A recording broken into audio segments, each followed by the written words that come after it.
하나님은 우리를 긍휼히 여기시는 하나님이십니다.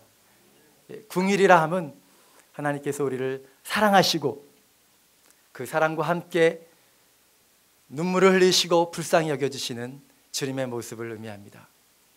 사랑 없이 불쌍히 여긴다면 동정으로 보여줄 수도 있겠습니다. 그렇지만 하나님은 우리를 긍휼히 여겨 주셨습니다. 우리를 단순히 불쌍히 여기신 것이 아니라 우리의 고통에 함께 해주시는 주님이십니다. 우리 주님 우리 예수님께서는 십자가에서 우리의 모든 죄를 짊어지시면서 우리와 함께 해주셨습니다. 고통에 함께 해주신 예수님 뿐만 아니라 주님께서 우리에게 성령을 부어주셔서 그 성령님께서 우리의 안에 내주하시면서 우리의 고통에 함께 주십니다. 그래서 말할 수 없는 탄식으로 우리의 고통에 함께 하시면서 우리를 위해서 기도를 인도해 주시는 주님, 성령님 그렇게 우리에게 역사해 주십니다. 이와 같이 당신의 사랑으로 우리의 고통을 온전히 품어주시는 그분이 바로 저와 여러분의 하나님이심을 믿으시길 바랍니다. 그분께서 또 오늘도 성령으로 우리와 함께 해주셔서 우리의 답답한 마음, 상처나 우리의 심령을 품어주시고 온전케 회복해 주실 줄로 믿습니다. 저는 지난주에 저의 첫째 딸 유진이의 초등학교 졸업식에 참석했습니다. 아직 갓난아기 기어다녔던 그 유진이의 모습이 선한데 이제 초등학교를 졸업을 하고 주니어 하이로 들어가면서 청소년이 된다는 사실을 보면서 여러 가지 많은 것을 느꼈습니다. 그러면서 제가 비교해 봤어요. 한국의 졸업식과 미국의 졸업식이 뭐가 다른가? 확실히 다르더군요. 미국의 졸업식은 셀러브레이션, 축제의 의미가 강합니다. 그렇지만 한국의 졸업식은 어떤지 아십니까? 아마 아실 텐데요. 한국의 졸업식은 상당히 감정적입니다. 제가 저희 가정이 한국에서 4년간 목회를 한 적이 있습니다. 유진이는 그때, 저 첫째 딸 유진이는 그때 한국에서 유치원을 졸업을 했습니다. 그래서 유진이가 다니는 유치원에서 마지막으로 졸업식을 한다고 하니까 아무 생각 없이 아무 기대 없이 유치원 졸업식에 참석했습니다. 그런데 제가 유치원 졸업식에 참석해 보니 그렇게 심각한 분위기가 연출되는 졸업식인 줄 몰랐습니다. 그 졸업반을 담당한 그 선생님들이 아이들을 위해서 막 노래를 부르는데 막 우는 거예요. 막 울고, 그리고 또 그 우는 선생님을 보면서 엄마들도 막 우는 거예요. 막. 근데 그 졸업식장에서 안 우는 부류의 사람들이 있어요. 누굽니까? 졸업하는 아이들. 졸업하는 아이들은 막 장난치고 싱글벙글 막 웃고 있는데 노래를 부르는 선생님은 울고 있고 또 엄마들도 울고 있는 것입니다. 한국의 엄마들은 자녀들의 유치원 졸업식을 보면서 왜 이처럼 눈물을 흘리는 걸까요? 이 세상에 태어나서 기어다닌 것이 엊그제 같은데 이젠 유치원을 마치고 치열한 경쟁 사회 속으로 들어가는 그런 거라고 생각하니까 이를 바라보는 엄마들의 마음이 짠했던 것 같습니다. 사실은 한국은요 초등학교만 들어가도 경쟁이 아주 치열합니다. 이제는 아기 냄새를 뒤로하고 사람 냄새가 나는 세상 속으로 점점 들어갈 때 이들이 정말 잘 성장할 수 있을까 걱정하게 됩니다. 약육강식의 논리가 적용된 정글과 같은 세상에서 학교도 그렇죠. 자녀들이 정상적으로 잘 자라줘서 성공적인 인생을 살아가기를 간절히 바라는 마음, 그 마음이 바로 부모님들의 마음이라고 생각이 듭니다. 그렇게 부모의 기대에 부응할 때 잘 자라주고 승승장구하고 공부도 잘하고 반에서 1등도 하고 좋은 사람 만나서 결혼하고 자신의 재량을 다 발휘하면서 성공하는 인생을 살면 부모님들은 어떻게 해요? 기쁨의 눈물을 흘릴 것입니다. 정말 잘 키웠구나. 그렇지만 부모의 기대에 정반대의 인생을 걸어갈 때는 어떻게 되겠습니까? 아무리 완고한 부모님이라 할지라도 그 자녀의 인생을 보면서 울지 않을 수가 없습니다. 오늘 본문 말씀에서는 어떤 눈물을 발견합니까? 안타까운 한 아버지의 눈물을 발견합니다. 다윗의 눈물을 발견합니다. 압살롬아, 압살롬아, 죽은 아들의 이름을 부르면서 엉엉 울고 있는 다윗. 슬픔이 가득한 눈물입니다. 이와 같은 다윗의 눈물에는 구체적으로 어떤 의미가 담겨져 있을까요? 다윗의 눈물에는 먼저 후회의 눈물이 담겨져 있습니다. 왕의 자녀라면 교육을 잘 받았을 것입니다. 아마도 당대 최고의 교육을 압살롬은 받았을 거로 저는 믿어 의심치 않습니다. 그렇지만 이 아버지 다윗은 내가 잘못 가르쳤답니다. 내가 내 아들을 잘못 가르쳤어 라고 후회하는 것입니다. 그때 그렇게 가르쳤어야 되는데 그렇게 가르치지 못한 것이 후회의 막급입니다. 너무나 후회스럽습니다. 후회의 눈물을 흘리고 있습니다. 또한 다윗의 눈물에는 무엇이 담겨져 있습니까?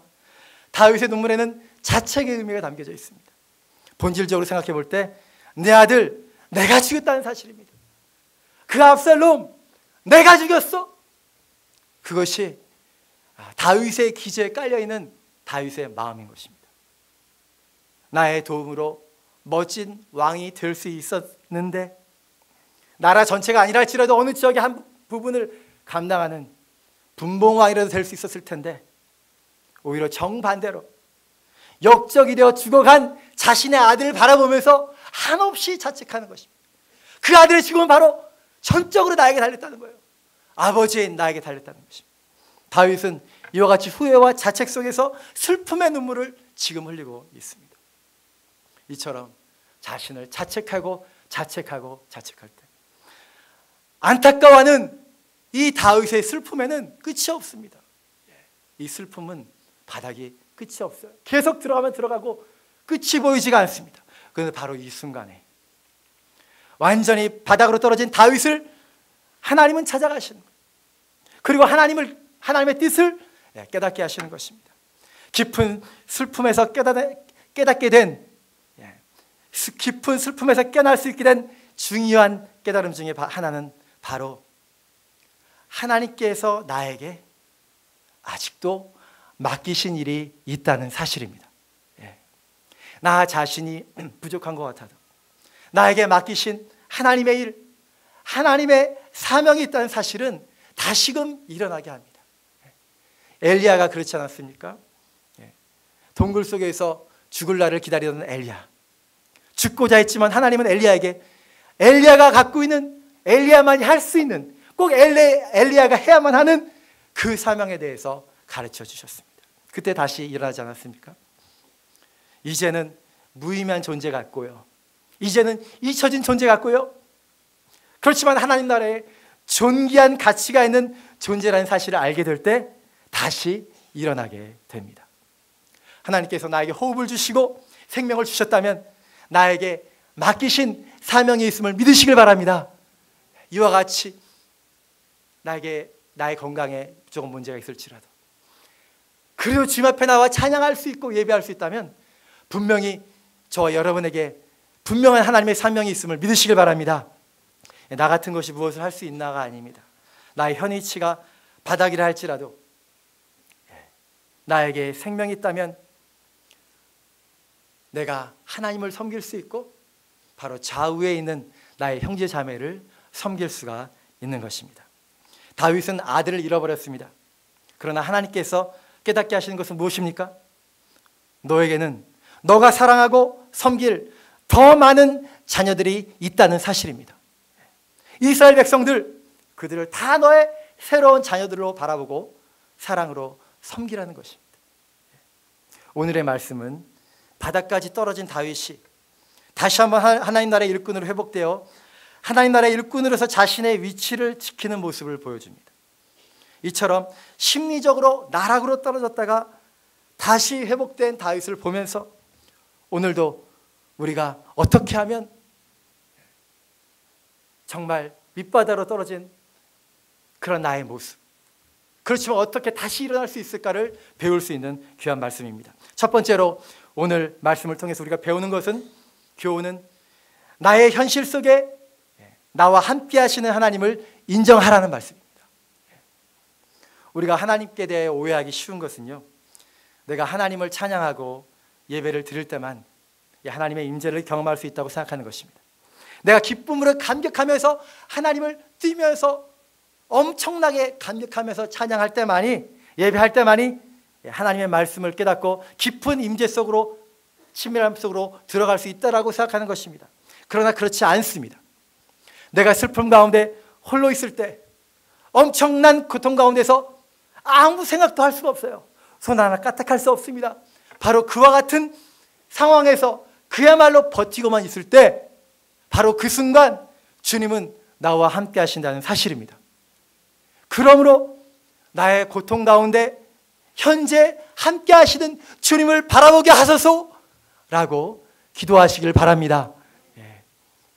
나의 고통을 채울하신 하나님이라고 말씀하고 있습니다. 모든 인생의 고통을 다 감당하시고자 십자가를 통과하신 분이 바로 우리 예수님이십니다. 예수님이 십자가를 통과하시면서 우리의 연약함과 슬픔과 고통을 온몸으로 감당하시면서 우리가, 저와 여러분이 어떤 존재인지를 주님은 온몸으로 이해하셨습니다. 주님께서 우리를 온몸으로 이해하셨다는 그 사실이 복음입니다. 나의 심리적인 것, 나의 육체적인 거죠, 나의 영적인 것, 모든 것을 주님께서 대신 감당하시면서 경험해 주셨다는 그 사실. 그러한 주님은 현재 나의 그 어떤 현실의 고통도 넉넉히 이해하시면서 함께 하신다는 사실입니다. 할렐루야. 그렇습니다. 시편에서 다윗은 고통 속에서 어떤 믿음을 선택했는지 그의 고백을 통해서 살펴보도록 하겠습니다. 시편 118편 5절과 6절입니다. 우리 함께 앞에 준비되어 있어 큰 소리로 합독하시겠습니다. 내가 고통 중에 여호와께 부르짖었더니 여호와께서 응답하시고 나를 넓은 곳에 세우셨도다. 여호와는 내 편이시라. 내가 두려워하지 아니하리니 사람이 내게 어찌할까. 다윗은 고통 중에서 함께 하시는 주님을 믿었기에 무엇을 했습니까? 기도했습니다. 부르짖었습니다. 기도하는 사람은 바로 옆에 계신 주님을 인정하는 믿음의 사람입니다. 아무리 믿음이 좋다고 하더라도 기도하지 않으면 바로 자신 앞에, 자신의 코앞에 서 계신 주님을 무시하는 것입니다. 이해가 되십니까? 바로 내 코앞에 고통을 당하고 있는 나를 바라보시면서 십자가를 이미 지신 주님께서 내가 고통당한다고 고통하는 나의 모습을 보시면서 바로 코앞에 있다는 거예요. 그때는 뭘 해야 됩니까? 말을 해야죠. 말을. 그렇게 계신 주님이 나와 함께 하신다면 나도 인정하고 기도해야 되는 것입니다. 믿음이 좋다고 하더라도 고통 가운데 기도하지 않으면 그 주님을 인정하지 않는 것이고 믿음이 없는 것입니다. 고통 가운데서도 여러분의 입을 여시길 바랍니다. 말해야 됩니다. 다윗의 장점은 그가 고통 가운데 솔직하게 자신의 마음의 것을 다 말했어요. 거기서 교제가 시작이 되는 것입니다. 말해야 됩니다. 고통을 토해야 됩니다. 주님께 고백하시길 바랍니다. 그때 담대한 믿음이 올라옵니다. 주님을 더 알아가게 됩니다. 계속해서 보시겠습니다. 그 6절 말씀. 여호와는 내 편이시라. 내가 두려워하지 아니하리니 사람이 내게 어찌할까? 두려움이 존재하지 않는 것이 아닙니다. 두려운 존재가 있죠. 그러나 그것이 나에게 영향을 줄 수 없다는 것입니다. 왜입니까?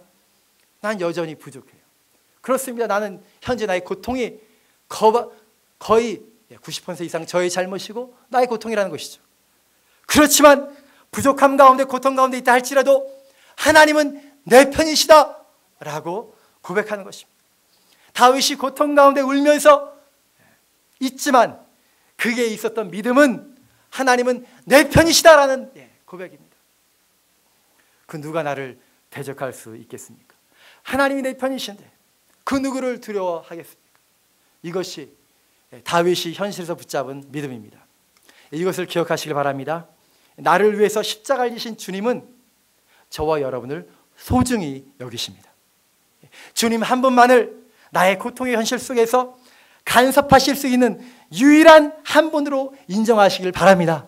그리고 그러한 믿음의 살아있는 표현으로 반드시 입을 여시길 바랍니다. 기도하시고 부르짖으시길 바랍니다. 그때 반드시 여러분은 살아계신 고통 가운데, 나의 현실 속의 고통 가운데 함께 하신 주님을 보게 될 줄로 믿습니다. 두 번째로 오늘 말씀 속에서 배우는 교훈은 나의 현실 속에 말씀하시는 주님의 말씀을 들으라는 것입니다. 너무 단순한 것 같죠? 그렇지만 오늘 다윗의 모습을 통해서 우리가 깨닫는 바가 있습니다. 어떤 환경에 있든지, 심지어 최고의 고통의 순간에서도 주님의 임재를 인정할 때 그 순간 우리는 분명한 주님의 메시지를 듣게 되어 있습니다. 고통 가운데 내가 여러 가지 말을 합니다. 나의 고통을 솔직하게 말합니다. 그런 믿음의 고백도 합니다. 내 앞에 계신, 내 코앞에 계신 예수님, 나의 고통에 함께 하신 주님께서 가만히 계시겠습니까? 아닙니다. 반드시 말씀해 주십니다. 반드시 말씀해 주십니다. 다윗은 어떠한 상황에서도 하나님의 음성에 귀를 기울였습니다. 이게 굉장히 탁월함입니다. 다윗의 탁월함입니다. 고통의 순간 자신보다 지위가 낮은 사람이든지, 아니면 자신을 이해하지 못하는 사람이든지, 혹은 심지어 자신을 미워하는 사람으로부터라도 하나님의 말씀을 그 환경에서 들으려고 노력을 했어요. 다윗은 인간관계 그 자체에 얽매인 사람이 아닙니다. 환경에 매몰된 사람도 아니었습니다.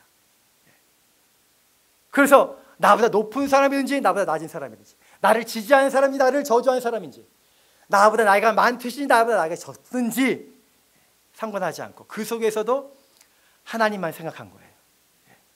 그리고 하나님께서 자신에게 무슨 말씀을 하고 계신지를 그거에만 집중을 한 것입니다. 지난주에 우리가 성경 말씀에서 시므이라는 사람에 대해서 배웠습니다.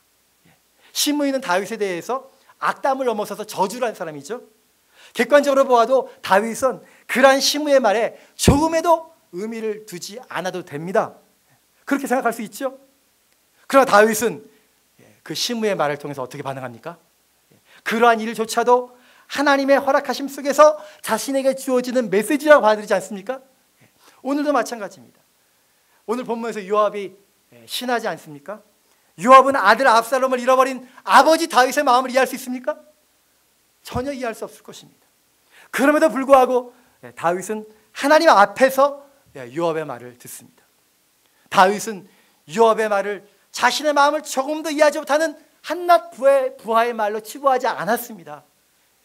다윗은 요압의 말 속에서 하나님께서 현재 주시는 말씀이 무엇인가를 생각하고 받아들인 것입니다. 이것이 바로 위기를 극복하는 커다란 다윗의 장점입니다.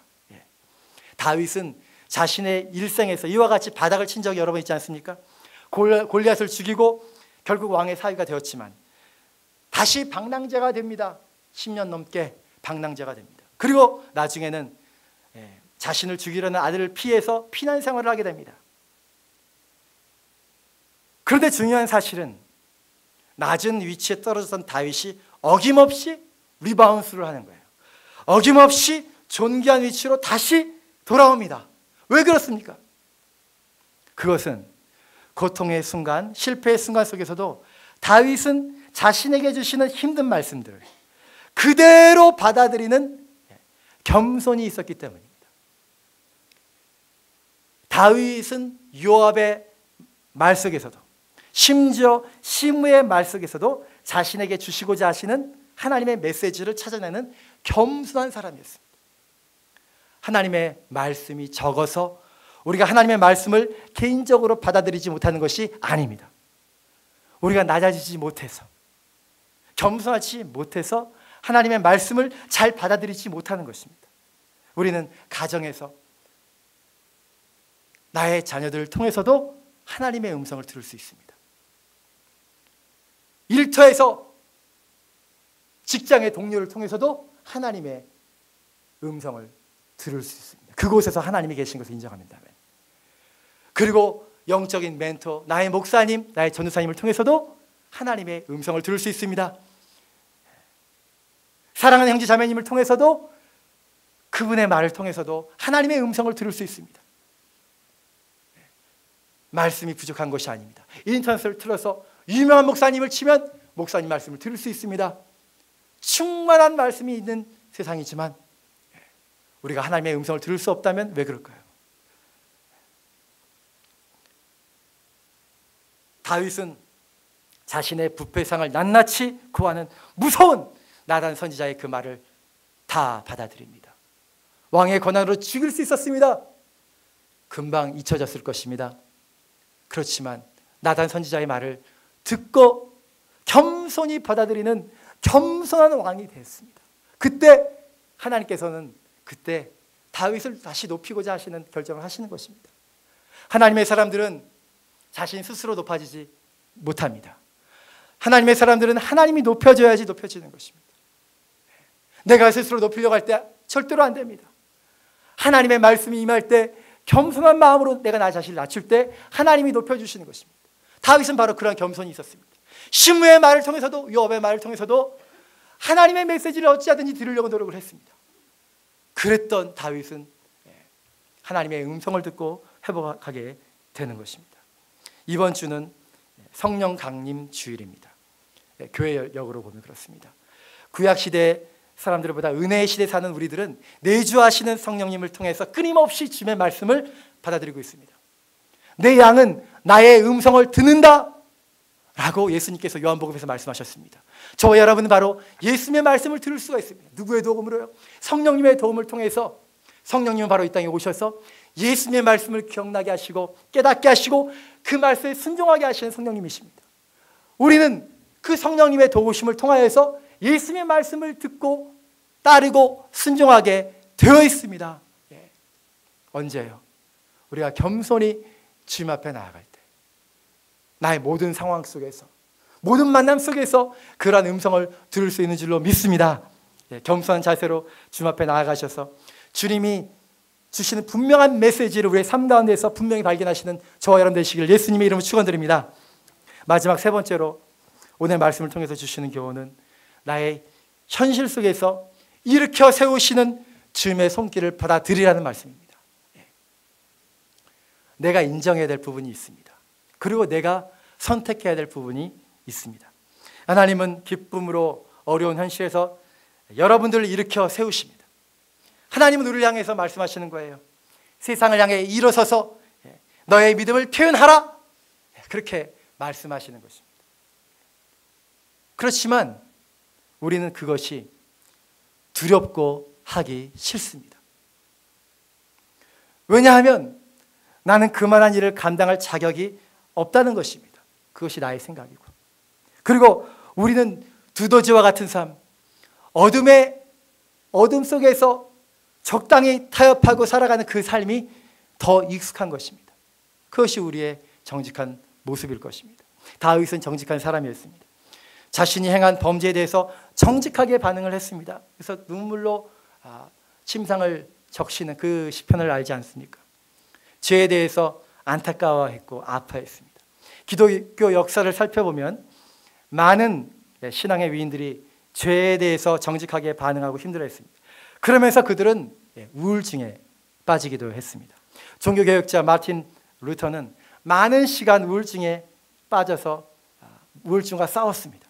1527년 일기에서는 일주일 이상 죽음과 지옥의 문턱에 서 있었다 기록합니다.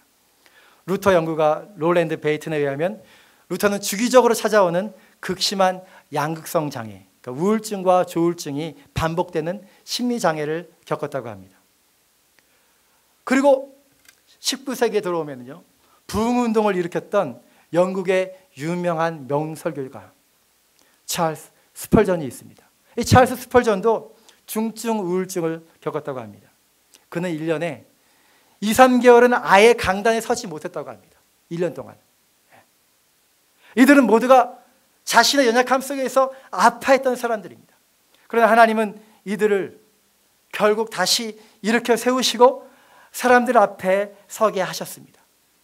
그리고 하나님의 놀라운 종교개혁의 일꾼으로 자신을 죽이려는 사람들 앞에서 자신의 신앙 고백을 나타내면서 종교개혁을 일으켰던 마르틴 루터가 됐고, 부흥의 역사, 영국과 미국의 엄청난 부흥의 역사를 감당하는 명설교가 찰스 스펄전, 하나님의 사람으로 우뚝 서게 되었습니다. 그러면 이들은 어떻게 다시 일어날 수 있었을까요? 하나님 앞에서 고개를 숙일 때가 있습니다.